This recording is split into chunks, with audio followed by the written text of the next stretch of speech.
everyone. I'm Jim Masters, and welcome to CUTV News.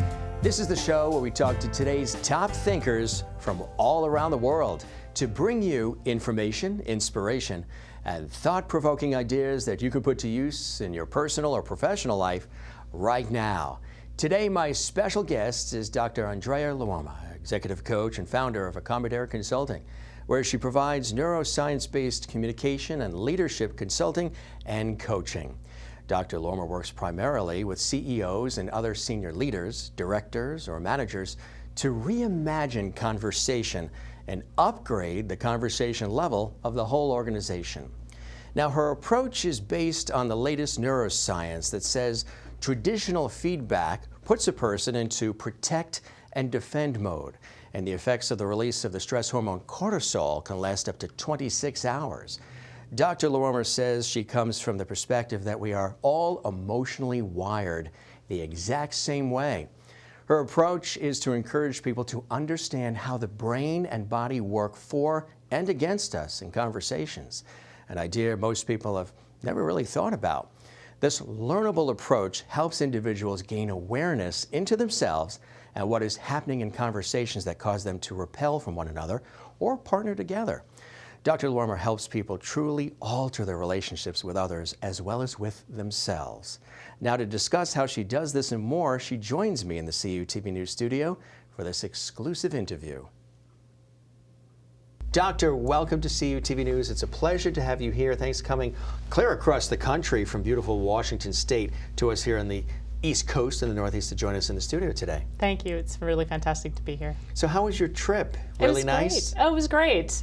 Absolutely fantastic. It's lovely here in the Northeast. You like to travel too. You've met so many people. I know you've worked with clients that are not only in the United States but beyond, right? Absolutely, yes. A lot of clients in Europe and some in Asia as well. That's fantastic. Well, let's talk about all of the work that you do. But first, I like to make my guests, as we talked about on the radio show, because we've done radio shows together as well, with you as my guest, and those were fantastic, about what inspires you. And over the years, obviously we have different sources of inspiration in our lives that sort of point us in the direction of the work that we do as we go along our journey.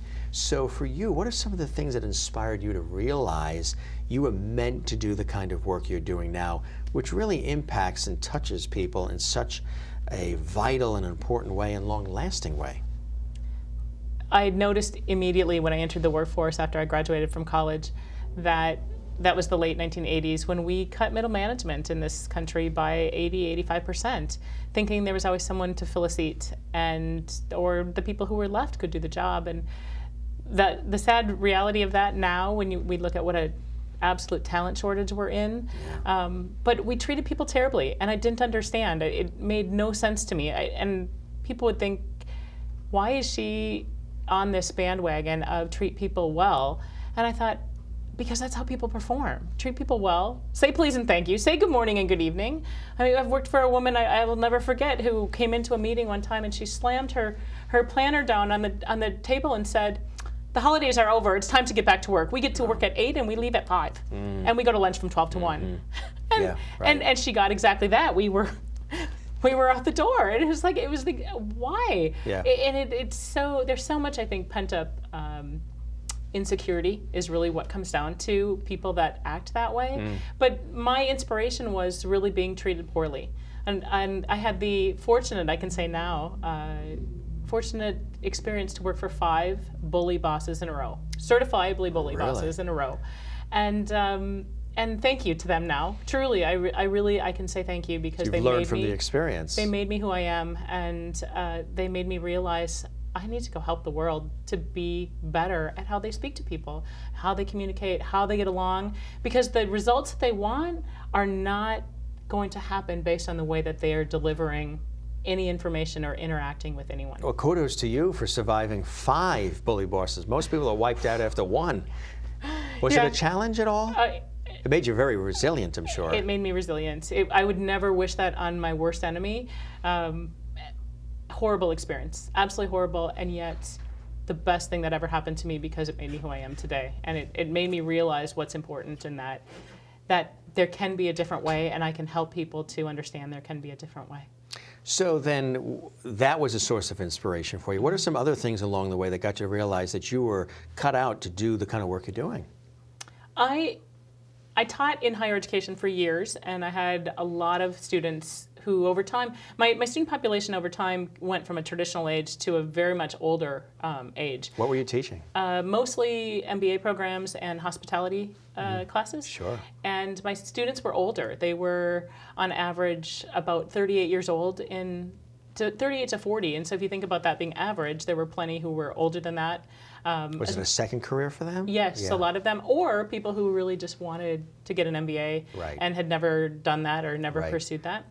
And so they were very much a source of inspiration. They would say, you have a gift, go give this to the world. And I would say, oh, but it's not really my stuff. And I take a little bit from here and I dabble in that and I put it all together. And of course, it took me a while to realize and remember that intellectual property is how you package it.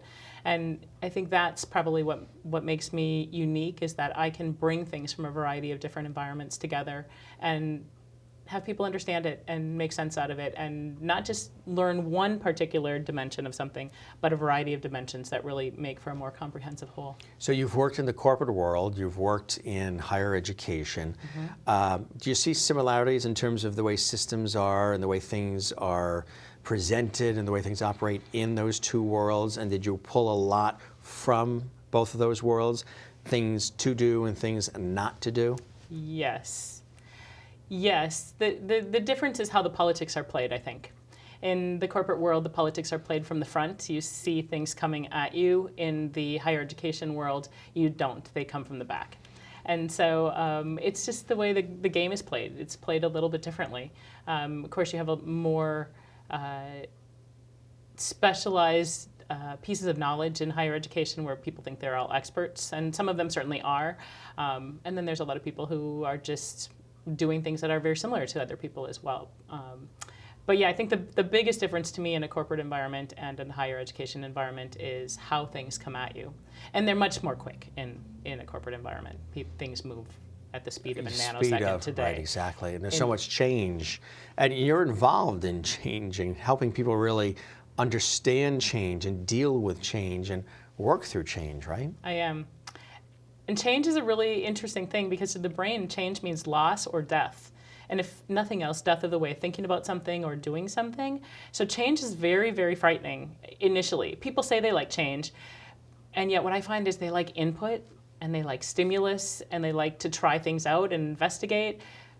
Real change, how do you go to work in the morning? How do you commute? Probably the exact same road or the exact same method every day. What do you eat for breakfast? Yeah. Probably one of two things. What restaurants do you eat in?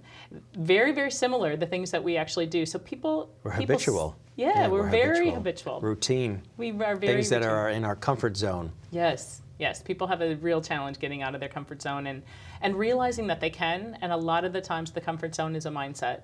We really create mental prisons for ourselves, and people need to be taught really how to think differently, and that they can think differently, that they're Right. not constricted by this voice in the head and what's going on in their heads. That could be very different. And it's okay to think differently too, right? Absolutely. Sometimes we're told you shouldn't. Yes, yes. And when people are telling us we shouldn't, it's usually because that's their Hang stuff. out, yeah. That's their stuff, or that's their insecurity or their vulnerability. And so sometimes we're a little bit farther than they are, and that makes them nervous or insecure, or they're doing it, maybe I should be doing it, or perhaps they shouldn't do it, so that way I don't look bad because I'm not doing it. Mm-hmm. So it's a real interesting thing, how we communicate with people and interact with people, and whether they actually inspire us and support us or they constrict us.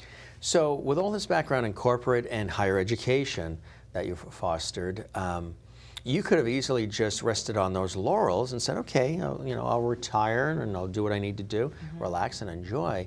But you decided to branch out and create your own consulting company. Let's talk about that. What was your vision, your dream when you decided to do that?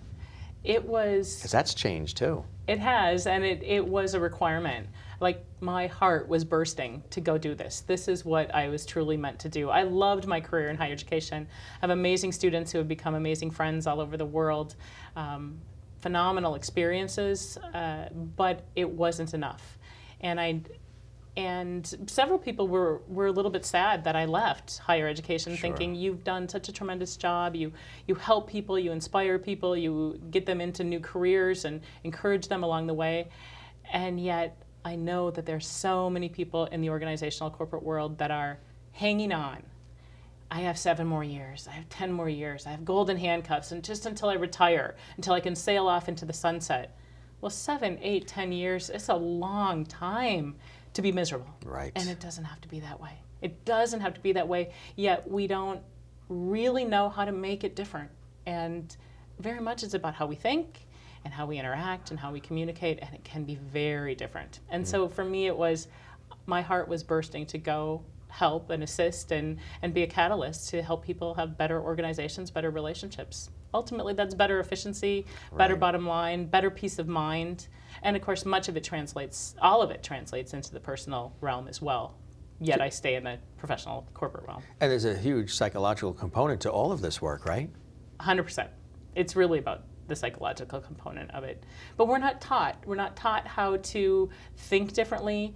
And that's a piece where I branched away from my communication and leadership background and fell into neuroscience. And so the neuroscience piece is the exciting part because it gives us language to think differently and to do things differently. And we know things, we understand things. We know if I go to shake your hand and you don't reach out to shake it back, or right there's a hesitancy, there's a whole lot of emotion that just went on there, and our bodies make that decision before our brains do. That's how fast this happens of, wait a minute, he didn't reach his hand out very quickly, he must not like me.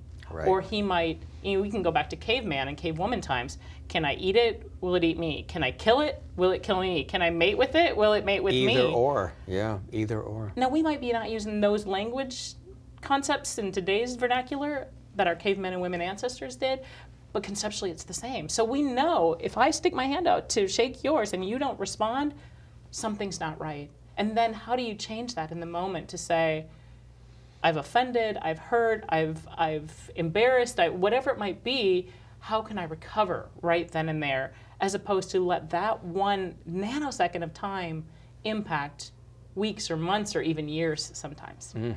So when you created the company, you had to find a name for it. Tell us about the meaning of the name and sort of the Latin connection. Well, the name Accommodaire is Latin for the word adapt. And I don't think we really changed that much. If you think you changed, go back and see your high school friends. Better yet, go back and see your elementary school friends. The class clown is still the class clown, and the serious person is probably still the serious person. It's not to say that we can't. Which were you? I wasn't the class clown. Oh, it's funny. Were you always focused? Were you always I was pretty headed focused. in a direction? I was pretty focused. I was headed in a direction. I was very much came from a learning perspective, wanted to learn. As a child, there was a lot of puzzles and books and learn and investigate at a deeper level. And so that was really where my focus was and ultimately still is. But people don't really change that much. And not to say that you can't. People can adapt. Right. They can try things on, they can experiment, they can get curious. It's much easier. It's any of us, New Year's Day, we want to be healthy. Sure. We want a new There's eating New plan. Year's resolutions all the time that nobody really sticks to. Right. And then we also have all these self-help books and all of these different videos and all these things that come at us. We look at them. If we even look at them, we get them. They stack them up on the coffee table. Yes. You don't look at them. And you think you're going to master all these really cool things, and nothing happens. And then nothing happens typically is because we have to change the thought process. If we don't really get into the thought process of how to make the change and really to try it on and practice it, I mean, you can't learn to be a professional golfer from a book or listening to a TED Talk or listening to a podcast. To be a professional golfer, you have to go pick up a ball and a club and swing it. And work and practice. And a long time. And it's the same thing. So as much as we might read a great book, and we've all done it. We've read a great book. There's a million self-help books out there. And we think, this is great. And then we put it down and we move on to the next one. And what did we actually incorporate? And we didn't incorporate it because we don't change the thought process.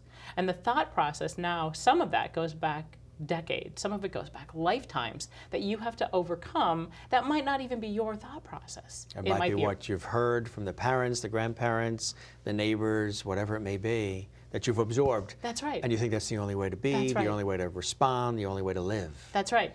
And where this really comes from, this is some pretty fascinating stuff. Between the ages of 2 and 7, children are in complete theta waves in the way that their brains work. Babies between 0 and 2 are in delta waves. That's why they sleep, restorative, deep healing sleep. That's why babies are sleeping all the time. But children between 2 and 7 are in theta waves. And that's imagination. They've got imaginary friends. They're wearing capes or, having fairy wands. And anything's possible and anything's magical. But it's like being sponges and everything just comes in. There's no filter to say, oh, I don't want that, or oh, that was negative, or that felt uncomfortable. I don't need that in my head rolling around up there. And so whatever happens between 2 and 7 is what we're carrying now for the rest of our lives. And some of us aren't aware of that. And some of that has changed too because of the we talked about last night at dinner, social media, the exposure to all this information that kids, when we were kids, we didn't see or access to until we got older. Kids are exposed to so much now, the good, the bad, and the ugly. They are. And it's having an impact. It's having a huge impact. They say that kids today get their information not from their parents or their families. Twitter. They get it from the media directly, whereas we were sheltered from that. We didn't watch those sorts of things when we were kids. And they also say that the average father spends 8 minutes a day with their child and the average mother 11. That's it. That's it. So the rest of the time they're on a device, it's the external cell world. phone or a video game, or they're on Twitter tweeting, and yeah. So that's where you see the rise of bullying and all these other things that are coming as a result. You're seeing a lot of changes. You were in higher education, so you were working with students, and now you're working directly, with all of these incredible people. And how has technology, how has the ramping up of our society impacted us in ways that have been great and in ways not so great? Well, the ways that are great, without doubt, we can be anywhere in the world and get work done and communicate and make things happen, and that's really exciting to be able to have those kinds of connections and relationships and be anywhere. The part that I find is pretty similar and very sad is the huge amounts of anxiety. We're constantly, and it doesn't matter what level we're at, if we're at the frontline employee or if we're at the executive level, people are anxious. They're worried they're not enough. They're worried about, am I going to have a job? Where's tomorrow going to go? So when we have all this anxiety, the reality is we're not in our right brain. We're not in a place where we are at our best or can be at our best because we're in a fear state. When we're in a fear state, we're in the part of our brain that controls fight, flight, freeze. We're in the part of our brain that says protect yourself or defend yourself. Well, that's not about how we can have a great relationship and have a great conversation. Right. So unfortunately, that, because of society and this moving at the speed of a nanosecond and results, and quarterly results and financial driven, and all these pressures that we have, the pressure is to the negative rather than the positive. And if you want people to perform and perform well, they have to look forward, not look back. And they have to be inspired, and they have to be positive.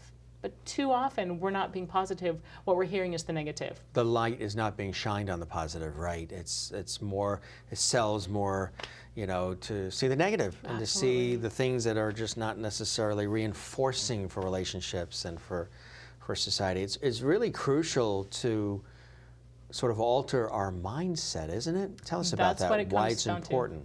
That's what it comes down to, and that's why we don't really learn from, or we learn from the TED Talks and the podcasts and all this great content that's out there. We don't embrace it. And we don't embrace it because we don't literally start to say, how can I make this different in my head?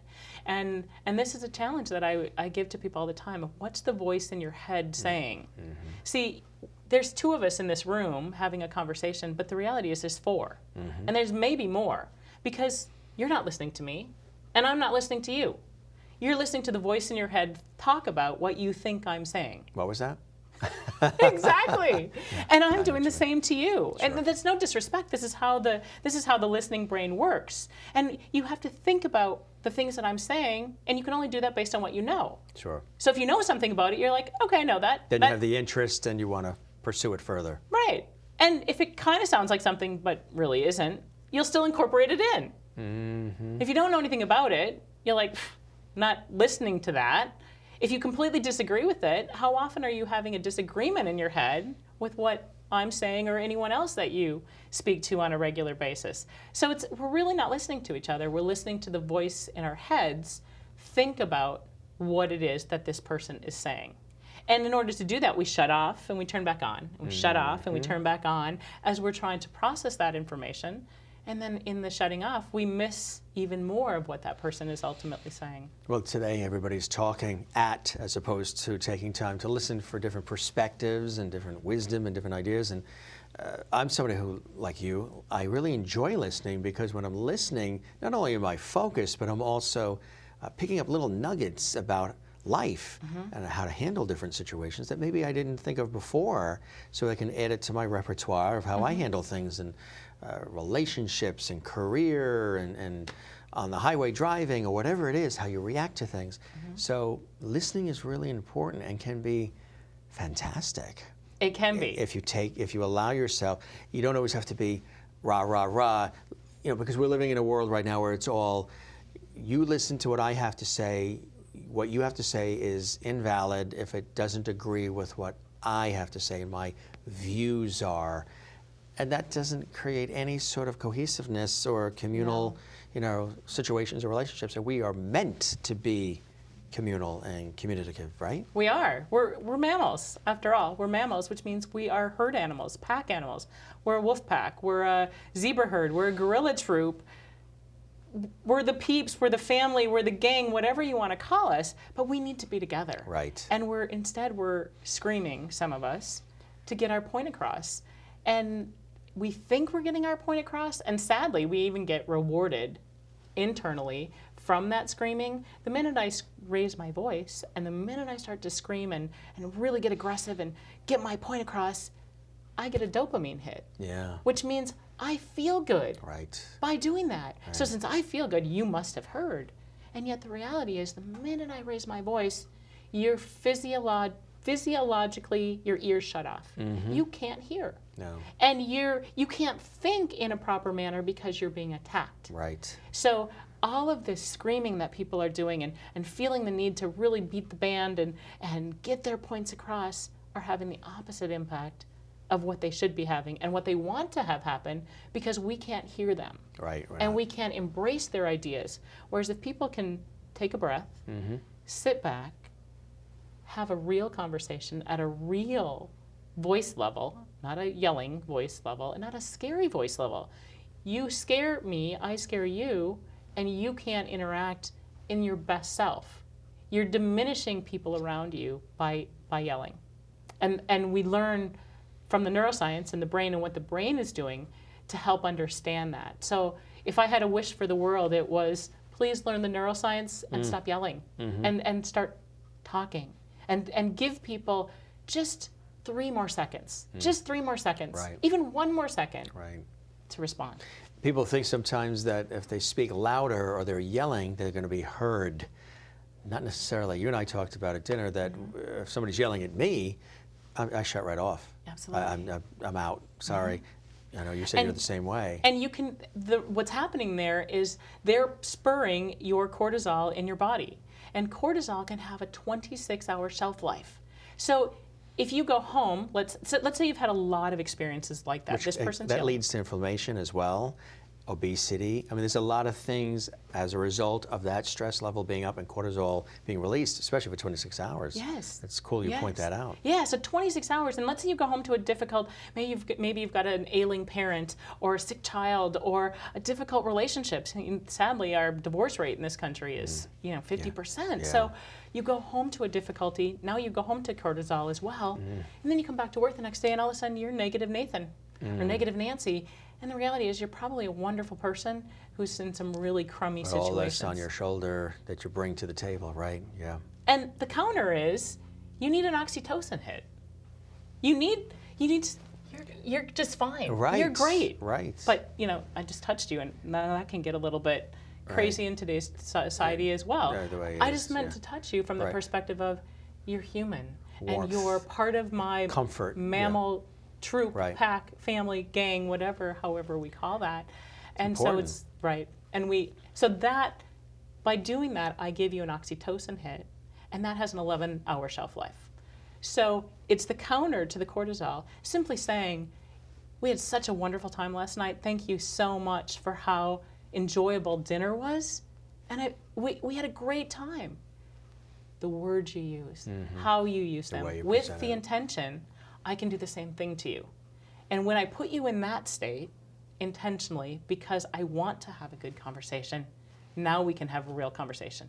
And you're even now going to be much more open can we talk about something controversial next? Sure, right. Can we talk about something that's a little Right. this might make you a little edgy, you might be uncomfortable here, but now you're going to be open to it in a much different way than if I come at you really aggressively and really loud and Right, because abrasive. the person's going to push back and say, sorry, you're coming, I don't even know who you are, and you're coming at me already? Yeah. Right, exactly. Or you're assuming certain things, or people do that a lot too, they size people up, thinking they're this way, and they don't take time to go beyond the outer presentation, the mask, the shell that everybody has, and they don't take time to go to the core. You know, one of the big things too that I know you feel is very important, and I agree 100%, is establishing and maintaining trust. Trust that you would have with your client, that your client would have with you. Trust amongst each of us in our lives. Trust is huge and very important, right? It's huge, and I've asked this question for a number of years, especially when I used to teach, and I remember one class in particular where I said, who do we trust anymore? Our corporate world has let us down, our religious institutions have let us down, our financial institutions have let us down, our divorce rate is terrible. Who do we trust really?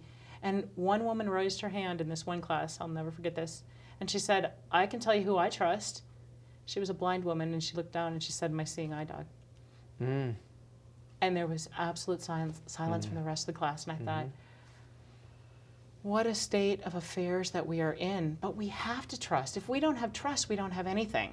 And so how do we come back out after we've been so damaged? We've been laid off, we've been divorced, we've been excommunicated from our families because we didn't think the way that they think, or we do some things that they don't do. Hacked on our computers.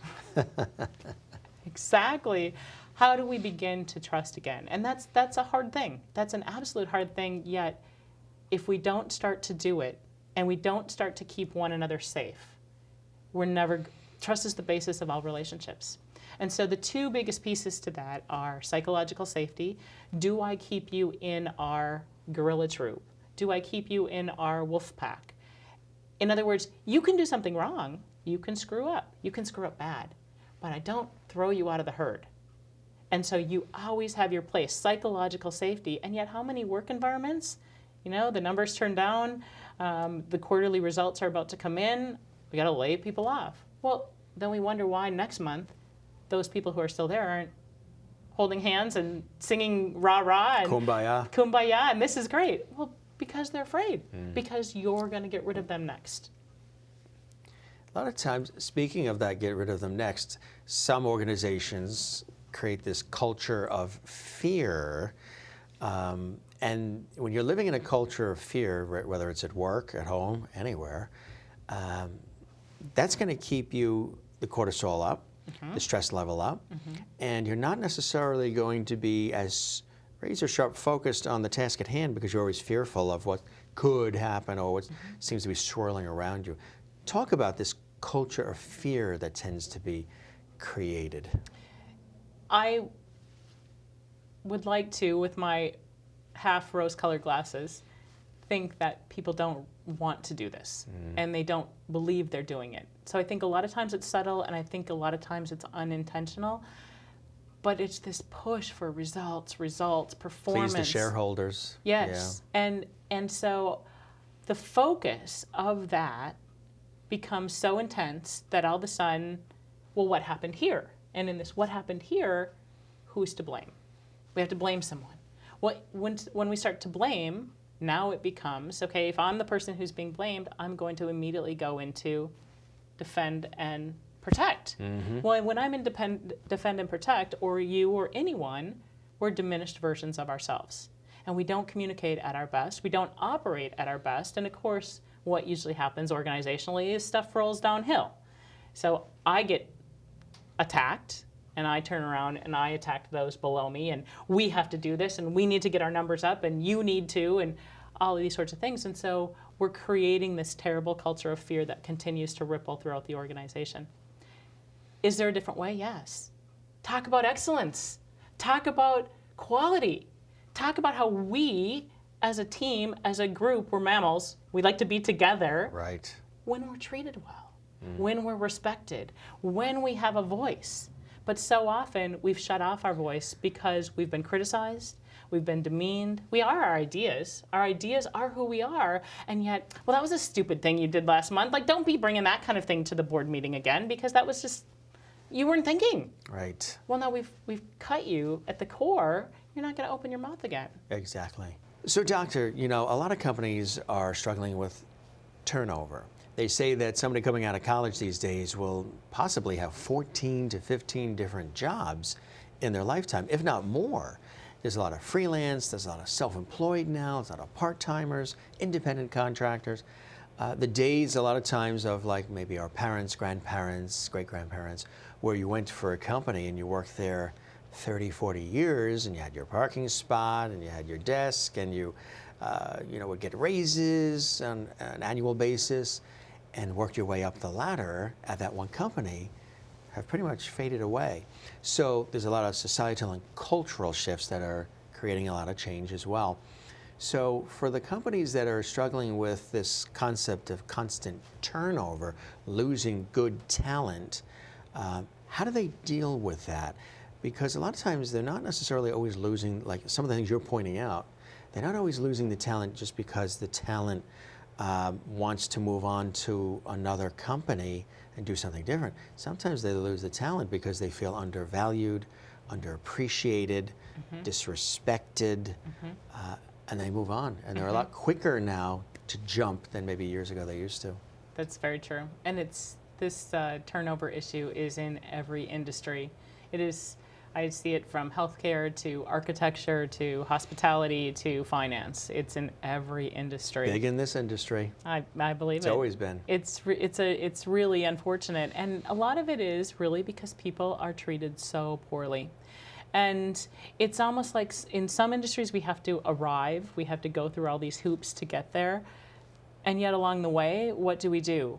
In hospitality, I see over and over and over that we promote someone from a frontline position into a supervisory position because they had a really great personality. It doesn't mean that they're supervisory material. It doesn't mean, and worse, we don't train them. Right. In hospitality, we don't train them until the management level. So you've got all these layers where you have all this attrition, but there's no training. There's no, how do I be a supervisor? I was just one of them. They were my peers, my friends. And now I have to manage them, supervise them. I don't know how to. I don't know how to change that role from a friend or colleague to a supervisor. We don't train them, and we wonder why they leave. Exactly, well, and then we say, well, they're not important enough, or they're not high enough for us to train. Well, it's one of these you're shooting yourself in the foot concepts. Another thing that I see a lot is that we do goal setting horrendously. And we think about goal setting, and the question that I always ask people is, tell me about your 2018 goals. What was exciting? What made you want to jump out of bed and run to work and get started? Do they have an answer usually? No, they roll their eyes. Yeah. And then I say, didn't think about that. Yeah, what about 2019? And part of that is by the time we go through the process and operationalize the goal setting process of SMART goals, that they have to be specific and they have to be measurable, no one gets out of bed wanting to go make money for a nameless, faceless shareholder. That may be the ultimate reality. We have to make money for the organization, or the organization doesn't exist. But there's some sub-goals that can get put into place that we can get excited about, but we don't do that. We don't think about goals at different levels. And that's because? We just don't think about it this way. It's like this whole idea of thinking about thinking, changing your mindset. We listen to this great TED Talk, but we don't, what's the mantra in your head? So we talked a little bit about this voice in your head. Right. Well, what's your voice saying? It is the rare person I ever meet that would ever say to someone else what they say to themselves. Why? Why? Think of that voice that you mistreat, you abuse, you psychologically abuse that voice in your head. That's a person. That's your soul. Why would you do that? So all of a sudden saying things, I'm a wonderful human being. I'm lovable. I love myself. I love the people that I'm around. We don't talk this way to ourselves. We don't even think about talking this way to ourselves. And yet, what do we say to ourselves? And how do we find the right language, positive right language, to move us forward as opposed to backwards? So many people ask why. And I'm not talking about Simon Sinek's why, know your mission and your reason and your purpose for being. Right. That's a different kind of why. But when we ask why did something happen? Why can't I get out of this job and move on to the next one? That why brings you down a negative rabbit hole. It doesn't move you forward. You have to ask questions that are about what and how. What can I do differently? How can I position myself so I'm ready for the next promotion? And when you start to ask what and how positively of yourself and the good qualities that you have, your subconscious will start to solve the problem for you and help move you forward. Right. When you get into why and the negative and the beating yourself up, which I see so badly in most people, it keeps you stuck rather than moving you forward. So I'd imagine that a lot of, CEOs and managers, supervisors, a lot of people think that they are empowering their employees and providing good work environments. But you're on the front lines. That's not always the case, right? It's not the case. And it's not the case for two reasons. One is compensation, which is just a requirement. Pay your people. At a mid-level management, money is not the motivator per se. At a subsistence level or a minimum wage level, you give someone $1 an hour raise, that's a big deal. If I were to offer you $1 an hour raise, you would probably be really incensed because it means nothing in terms of real income. Now, not to say that we all don't want more income, but my point is that compensate your people. You have to compensate them. The other piece in this idea of empowerment, we think we're empowering people, and in actuality, what we're doing is we're often holding them back. And we're holding them back by the way we speak to them, by the way we don't let them get involved in things and create. People love to create. Right. There's really an importance of what's my autonomy in this and what's my collectiveness in this. In other words, how can I work on something that I contribute to and I own, and how do I then pass that off to you so we then do this together as well? And there's a real importance that people know where they stand in terms of what did I contribute? And oftentimes we don't emphasize that enough. It's really a completely different perspective, or we do a lot of, good job team at the end of the night, but who was that for? Right. Who was the team? Sort of empty, right? It's empty. Just an empty Right. delivery. So can you give us some examples of working with leadership teams or groups where you actually saw some incredible transformations as a result of your efforts and your perspective? I'd like to ask some unique questions that I find really kind of get to the heart of this. And so I'll spend a lot of time talking about the importance of psychological safety, the importance of letting people have a voice. And just to emphasize that a little more, the really important that people be allowed to speak and encouraged to speak. Now, that doesn't mean that they always are listened to or their ideas get accepted and implemented, that they still have the opportunity to speak, and we want them to do that. So once those two things are in place, this is really important. And so as I work with people and talk about the importance of this, and then I'll ask, okay, think about that person in your organization or on your team. And if you could, that person that really needs some extra help, that might even, you're thinking, I need to coach them out the door. Think about that person. What are the 5 things that frustrate you most about that person? And then what are the 5 behavior changes you would like to see from that person? So think about that and write that down. And then I very delicately challenge, now we've just talked about psychological safety and we've talked about having a voice.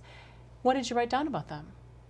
And 9 times out of 10, it was all to the negative. And it was all about, here's what I need you to do. Jim, in order for you to keep your job and be here 3 months from now, here's what you need to do.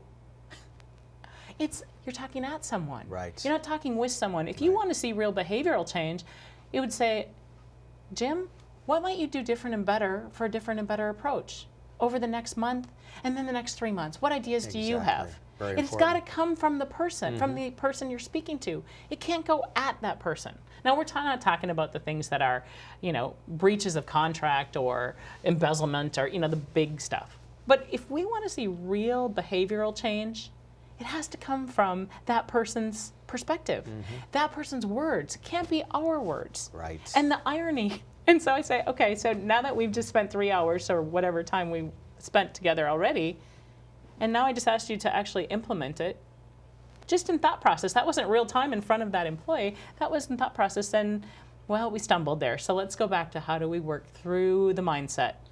How do we think about our people differently, especially those frustrating ones? Because very instantly, the frustrating ones go to the negative. When if you want to see behavioral change from those people, you have to go to the positive and the forward-looking. And that's how you'll see that. And you have to incorporate them.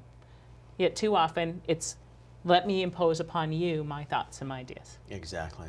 And that's fear-based again. It's more fear-based. When the person's fearful, again, they're not going to be as productive. They're always going to be worried, and they might even look to leave because they just don't feel valued and appreciated. And so the fun part to that is it becomes this real deafening silence. Yeah. And it's almost like the resonating in your ears of noise, and people realize, oh, that sounded so easy, and it seemed like such a good idea. And then she just challenged us to actually do it. And we went back to the old me rather than this new me we're trying to be. Do you ever meet, I'm sure you do, some resistance sometimes because maybe there's their personality or just the way they have things already structured to come on with some of these new insights is foreign for them, so they're resistant in the beginning to it. And you have to work through that and come at it from different angles. Tell us a little bit about how you work with that scenario. Sure. Well, some of it is, why do you argue so much in your head? Why are you arguing with the voice in your head so much? It doesn't have to be so hard. It doesn't have to be so adversarial. And sure, some of us are glasses half empty and some of us are glasses half full sorts of people. And so for those glasses half empty, I'll say, what if it was half full? How do we start to speak to ourselves as if the glass were half full? And how do we start to change, alter those mindsets into something that is positive and forward-looking rather than negative and backward-looking? And it can take a lot of time. It can take a lot of time. Oftentimes you'll see small progress along the way, but to see real long-term progress, it really comes down to you have to change the mindset. And this is the problem, I think, in corporate America in particular, and most corporate environments. It doesn't have to just be America. I see it in Australia, I see it in the UK, I see it in Europe, a variety of places. We want it now. And we think, and I get asked over and over to come in and do a 2-hour session and fix our employees. Yeah, just like that in 2 hours. In 2 hours, right? Because I have a fairy wand, and I can sprinkle magic dust, and I can make these things happen. Why don't you give me at least 2.5 hours? Exactly. And so it's this, I can present a concept, but if you want to see actual change, you've got to go through mindset change. And that's about what's the voice in the head. And how do you talk to yourself? Because the reality is how we speak, how we communicate is really reflective of how we think. So when someone is not being positive, when someone is not being nice, when someone's not being inclusive of the language that they use, that's the mindset of the way that they're actually thinking. So there's a very parallelness there. And this is why I think the training and development or learning and development worlds, billions of dollars spent on training, and if it all worked, we'd have leaders for days. Everybody would be. Everybody would ready be a to leader. go. Right. Exactly. And yet we're thirsting for leadership. So let's talk about your consulting company, some of the types of people that you work with, and some of the amazing work you do. When people connect with you, are they already at a point where things are starting to spiral downhill, or sometimes are they connecting with somebody like you and with your expertise for preventative measures, to always be on their game to make sure that everybody's happy and everything is running as smoothly as possible. Nothing in life is perfect, but to always sort of have the tools and resources they need to be prepared for when things and challenges happen and are thrown at them. So let's talk a little bit about how you come into play, how they bring you in, and how you sort of develop and customize the approach that you offer. So my favorite people to work with, without doubt, are those who are great and want the edge to be better. That's who I like to work with. Partly because they're ready and they're hungry and they know what their strengths are, and they know that they can still be better. And that, to me, is really exciting to work with. If we have to start from someone who's really at the bottom of the barrel, that's a whole lot farther way to go to move the needle. Not that I can't. And certainly I also like to work with toxic environments, environments where you've had a terrorist of a boss, literally, and now you have organizational PSTD because people are so shell-shocked from that person. To bring that back around. Again, I've mentioned earlier, you see people who, I have 7 years till retirement, I've got 10 years till retirement, I'm just hanging on. And just coasting to the end, and then I'm going to collect. What about thriving? Well, how do we bring the environment back to thrive? So those kind of environments don't necessarily mean you're at the bottom of the barrel, so to speak, and have a long, long way to go. It could just mean that we've been so shell-shocked that we're very siloed. So those are fun to work with as well, but I really do prefer to work with those who are great and want to be better because they're really ready and they've tried some things. There's a lot of great performance stuff out there. There's a lot of great communication, leadership. There's a lot of really good things out there. What draws people to me is the neuroscience perspective that I bring to it, which is now morphing into quantum physics, is kind of ironic. Not anywhere I would have ever thought that I would have been. And let's break that down a little bit for folks watching. Define those quantum physics, neuroscience, and how you apply this to your methods. It's about finding the language. This is what I like about those things. I would never have thought I would have studied quantum physics.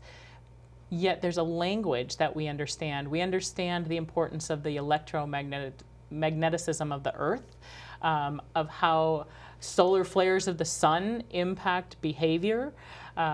We understand the heart has a much greater resonance electromagnetically than the brain does. So some of these things that we learn from medical neuroscience and quantum physics very much can be applied.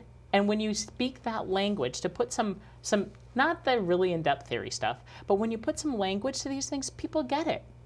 People can understand that when I walk up to you, if I've never met you, within 10 feet of each other, we decide, do we like each other? It's already there. Our brains don't Right. decide it, our It's already bodies decide it. Right. And it goes back to that caveman day of, can I kill it? Will it kill me? Can I eat it? Will it kill me? Will it eat me? And literally, That's just on the highway. not the truth. And so literally, if we decide we like each other, our hearts will beat in sync in a sine wave, and it's comfortable, and we can feel it. But if we feel we're being judged or criticized or looked at with a stink eye, people will pull back, and you can feel it. Right. And so to understand this electricity and this magneticism and the brain waves it's fascinating because it gives people language for things that they kind of get, but not really sure how to talk about it. And because it's scientific, people, especially corporate people, I find really resonate with that, much more so. Because all of a sudden it's not soft skills anymore, it's brain skills. Right, exactly. And people get that. So when you come in to work with these corporations, these individuals, are you working one-on-one? Are you working in teams, in groups? Tell us a little bit about how the process works. It depends on the organization, but very typically I will work with a group of people first to sort of present the concepts and have them understanding it at a deeper level. And then if you want to see real change, if you think about in marketing, there's the rule of 7. So marketing will say if you want someone to buy something, they have to see it 7 times. This is not to say that hearing something or thinking about something different 7 times will change the mindset, because it oftentimes takes longer than that. It's the understanding that this is going to take time to change my mindset, to be able to embrace and accept. So what we're really trying to do is we're trying to get people to be a little more porous little cracks, so we can start to infiltrate a little bit more with these new ideas that they can then think about, interesting concept. I know this, I don't know that. How can I embrace a little bit of that so they can then start to bring it on? So I will often work with groups as a group, and then work with people one-on-one for maybe every other week for a period of time, say 3 months, and then I'll bring people back together again, and we'll talk about some other additional concepts, and we'll practice things that we've done that have been previously introduced, because this is not one and done. And I think that's the problem with all the self-help and the TED Talks and the podcasts. We think it's one and done. We hear it once, we know it, we can move on. You really have to incorporate it. You really have to think about it differently. And it's how do you think is what really is the missing link. So as you're working with the individuals, the staff, the teams, do you do all kinds of different exercises? Do you do role playing, a variety of different things like that as well? Tell us about that. Yes, all of the above, really. And the importance there is that where possible, let's combine this with what's going on in the organization. So a real challenge that we are working through, a past transgression perhaps, or even a personality conflict to some degree, obviously making sure that it's safe and not giving away confidential information and those sorts of things. But this has happened, and we know this happened, and it was uncomfortable for everybody. And of course, if you had a terrorist boss and that person's no longer, that's easy to talk about because we probably all rallied against that person. So it's how do we keep those things from happening again? How do we utilize what's happening in the organization to build the training around? Because this is another piece of where the training and development world has gone wrong, is we go to a conference and we get inspired. We listen to a TED Talk, we get inspired. We learn a new training, we get inspired, and then we shut the notebook and we go back to work. And then it all just sits in the notebook. It was time spent but not put into action. Right. So how do we use what's really going on in the organization and how we actually interact, the things that frustrate us about, every week we have to go to this meeting and half of this group isn't prepared and the other half is tuned out. How do we bring people back to the same place, as an example? So how do you use what's really going on in the organization to incorporate the tools and the practicing and the role plays and things like this, and do it in such a way that we're all culpable? And I think that's the important thing that I really like to talk about with the communication enhancement that I bring, is we are more culpable and responsible for the bad situation than the other person. But initially what we'll do is we'll blame the other person. You're responsible, Jim, for my lot in life. Because I have a bad working experience, I have a bad environment at work, I can't move up. It's someone else's fault. Nothing that I could have said or done, or exactly. And the reality is passing the buck. It's usually us. We're the one that put someone into protect and defend behaviors. And then we escalate them. And then we yell at people. Or we get aggressive or assertive. Or we simply shut down. And we go into a silo and I'm not talking. And so all of a sudden, we don't realize that we are responsible just as much as the other person, and probably more so. So when it comes to miscommunication or inappropriate communication, I would say probably 90% of the time, it's our own fault. And we won't we really struggle to accept that. And sometimes there's a message there too. There's an underlying message. Like, for example, if you do have that person who is sort of the aggressor, the one that's not valuing or appreciating or supporting the individual, the staff, whatever, not just at work, but at home or with friendships or whatever it may be.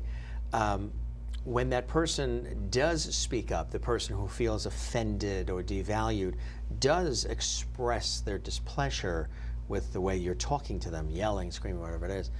Sometimes that other person who is still that aggressor and who's really the one that's setting that tone, causing that person's stress level to rise, and then suddenly one day they do respond, instead of listening to the fact that the person is responding, which is a message to them that maybe there's a different way to approach me, there's a different way to word things, or whatever it may be, they'll be on the attack and double down, which just makes things worse, right? It does make things worse.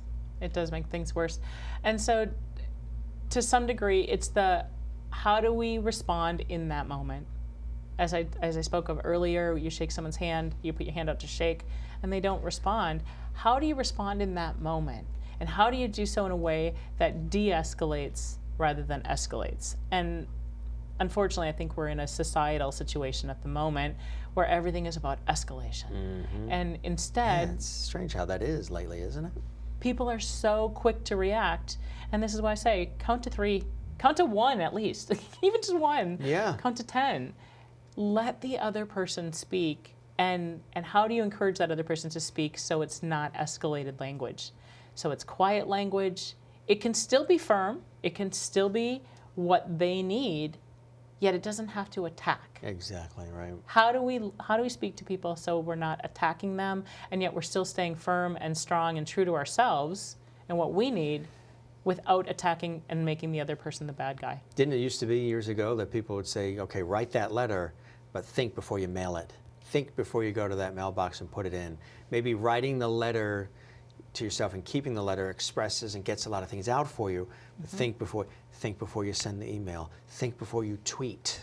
Exactly. Because a lot of people can do things anonymously now, which has given them this shelter, what they feel is this safe zone to be able to express in ways that can really be character assassination, tear people down in ways that, I mean, sometimes you even see how kids are doing it to each other, where that one kid that's getting torn down or their character is being assassinated or they're being bullied, they will sometimes even respond in ways that are violent, are hurtful to themselves or to others. And sometimes that's happening with adults as well. They're feeling like they're not, being respected. And respect is huge. And instead of just dealing with it themselves, sometimes they're reacting in ways that are pretty, violent and expressive. So it's very true. People really need to, I would encourage people, they don't need to, people can do whatever they want. I would encourage people to stop and really do some honest evaluation and assessment of themselves and say, am I living at my greatest potential right now? Am I communicating at my greatest potential right now? Gut check. Yeah. Am I creating the environment that I want to live in? And all of this screaming and yelling and being so aggressive, not even assertive, but aggressive, am I creating the environment that I want to live in? And if people are honest, I think they would. And I think that's what's exciting, is when I work with a group of people and talk about these sorts of things, no one gets out of it unscathed, because I watch people just get squirmy, and myself included. Yeah, you put in the work. Oh, because it's every moment of every day, in every conversation. Right. You and I are having a very lovely conversation right now that could turn like this if all of a sudden something becomes critical or judgmental and is deemed hurtful by the other person. And so all of a sudden, this changes the dynamic. And so it's what I used to say when I taught hospitality, it's the Mickey Mouse style of management. Mickey Mouse can't have a bad day. He can't have a spat with Mickey Mouse. Pluto can't get run over by a bus. He can't get sick. He can't get the flu. Every minute of every day in every park around the world, Mickey Mouse has to have a great experience. Well, right. Yeah, there's no such thing. I guess I have the luxury maybe being a host as opposed to maybe somebody in a different environment where they can't do it, where if something went negative, all I had to say is thanks for joining us. You do. It's good to see you. Take care. We'll see you next time. Be a luxury you do. You have a bit of luxury in that regard. So there's a lot to think about, and there's a lot that people really need to listen to and apply in their lives. Give us an example. I love examples, and people love examples too, of where you went in, you were brought into a company, an organization, whatever it may be, and this was the scenario, and this is what you were observing and taking notes and jotting down. This is what was happening. These are where they were making, bad moves and bad choices and wrong steps, and how through your work and your efforts, you were able to get them from point A to point B, and now they're sailing as a result. One of my favorite examples is the leader was not respected, and yet I had gone in and done some informational interviews with each person on the team, and the leader, of course, thought they were doing a great job. And the more I talked to that person, I realized how vulnerable they really felt, how insecure, how alone. There was a lot of anxiety on that person's. They didn't feel they had a good place, in part because they were a senior VP level. The person above them would often swoop in and take their thunder and interact in the environment seemingly on a communication, just hanging out, wanting to make sure everybody's happy and having a good time, good in their jobs, things like that, but would take away the responsibility level, the authority level, undermine, so to speak. Oftentimes when the two of them would meet, the CEO knew before this person was able to bring something to his attention. So there was a lot of insecurity, unfortunately. It didn't feel they had a really solid grounding. And yet, when I said, I'm like, but I've done my homework on you. And this person got nervous, and they looked away, and they're like, well, what do you mean? Who'd you talk to? Right. And I said, I know that you come from an amazing background. I know you've done tremendous leadership things. Your background supports you being in this position and rocking and rolling, and yet you're telling me something different. Can you talk to me a little bit more about that? So we got some real honesty there and understood that. Now, in the meantime, I'm meeting with all these other direct reports who are like, this person's not the greatest, and we've got some real frustrations, and we feel they don't do this, and they don't do that, and they don't do the other. And so in this work, again, because we're all responsible, every minute of every day, how we speak to someone, how we include them or exclude them, how we incorporate. And so my favorite question to ask is, has there ever been a time that someone spoke to you in such a way that crushed your spirit? And have you ever spoken to someone in such a way that you know that you crushed their spirit? And I let that sit and resonate, because it's the rare person that doesn't realize that they've done this. And what was really exciting is about 2 hours later, as we continued our work, I asked him if he would. He didn't even like to speak in front of the group. He was that, and this was a man in his 60s who had a tremendous career, but he'd really gotten himself into a situation of so much anxiety that he wasn't comfortable speaking in front of his own team. And so he stood up and he said, I'm ready to speak now. And he said, that question got me, because as I look around at each person in the room, and he looked at everyone in the eye, and he said, I know I've crushed your spirit, and I can't tell you how sorry I am. And it was stunning. I mean, the vulnerability of that moment to admit that, you could feel everyone else go, thank you, and now we'll give you a second chance. Or now we can start to rebuild from this place. So when we start to realize our own responsibility in it and simply say, I'm sorry, we give other people, right? It's very important. And I'm sorry are two words we don't hear enough in today's milieu. They do not. They do not. I would imagine too, because I know it would click into my head that, as this person came to understand and realize and appreciate that they have crushed the other person's dreams and everything else, so why did you do that? What was it about this person or about your own life that caused you to crush this other person? Do you think about that sometimes even in your head? You try to sort of analyze the person in a way to say, gee, I wonder what were some of the things that caused this person to do that? Because chances are that person, through their own personality, probably has done that crushing to other people in their life, and it's just how they operate. Maybe it's a protective response. It's a protective response. Is that usually what it is? You're right. It's a protective response. They have been damaged somewhere along the way as well. And I'm cautious about, and I encourage people to be cautious about going down that why road there. Digging, yeah. Because if we end up in this why and this negative rabbit hole, so to speak, it can be more damaging. So stuff happens. Humans can be the greatest creatures in the world and the most horrendous, and we know this through history.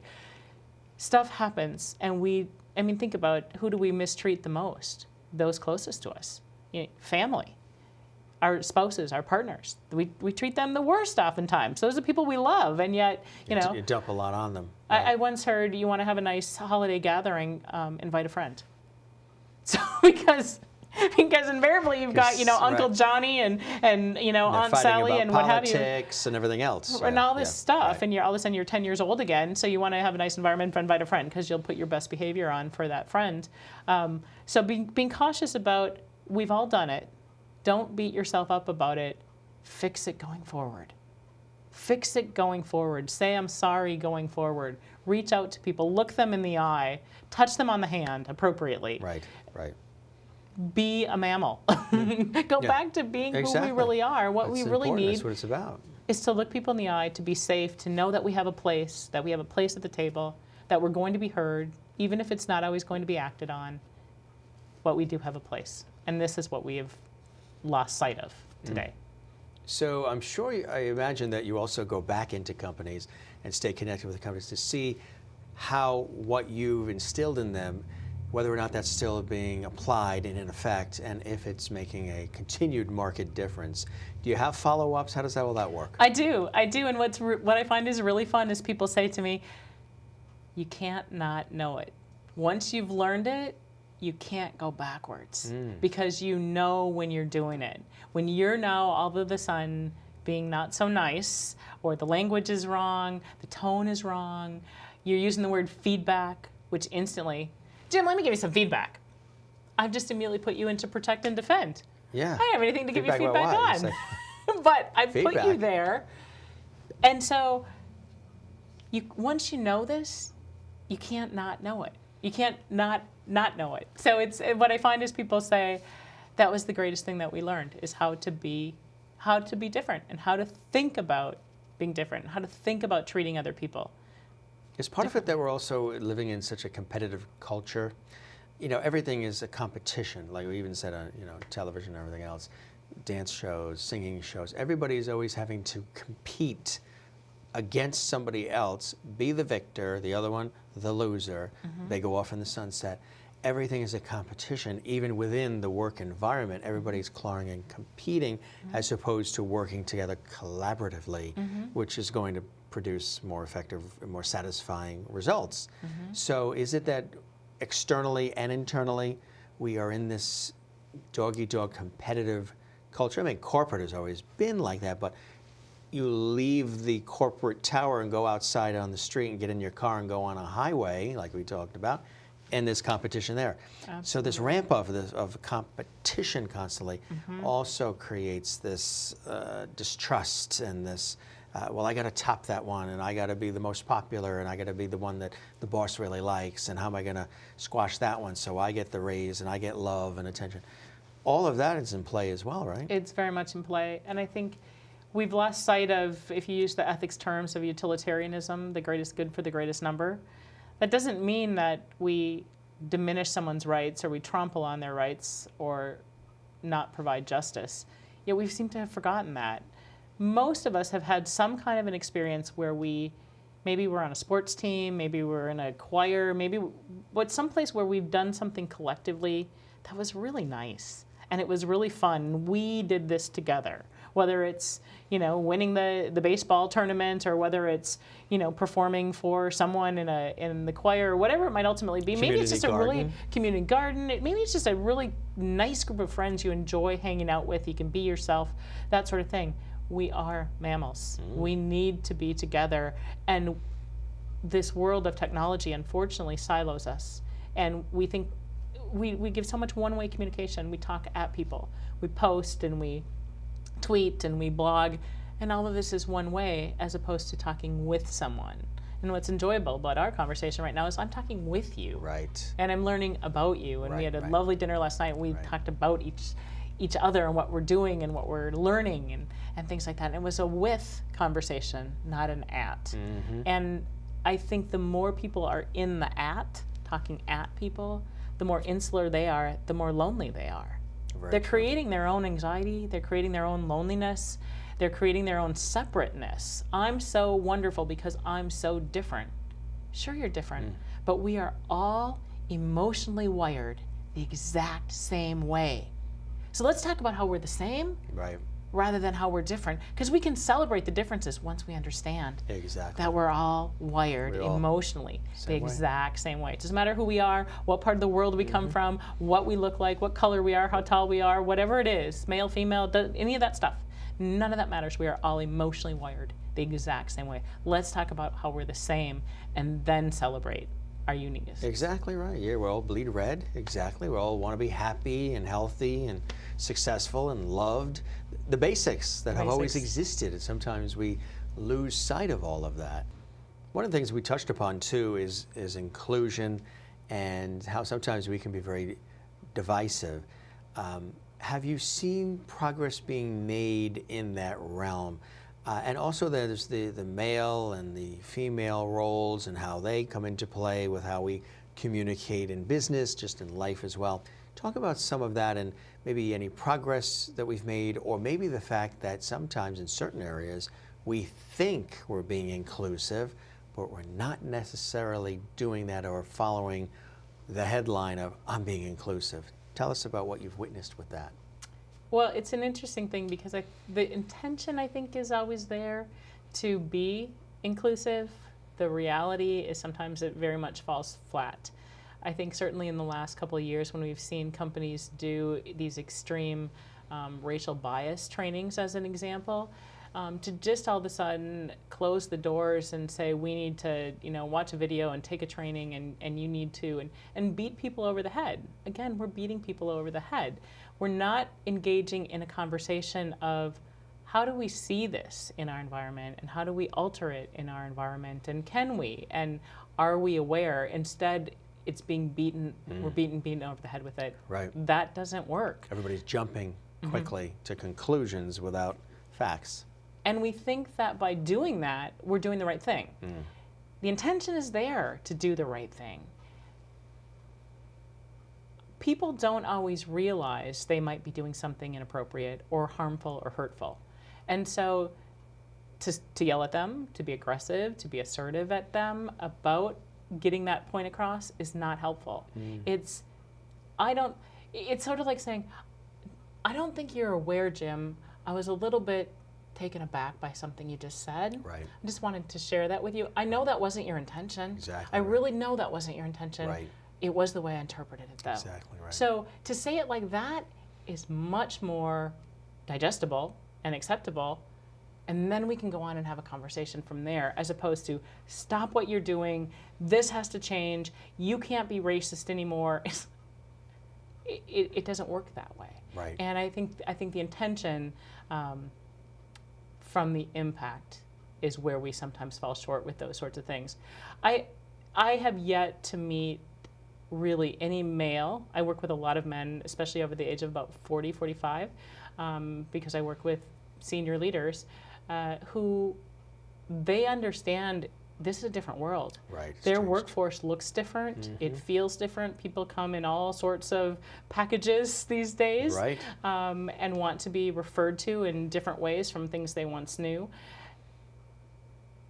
I've yet to meet some senior leader that doesn't want to understand that better and want to be different, but they're very afraid to say anything for fear they're going to say something wrong.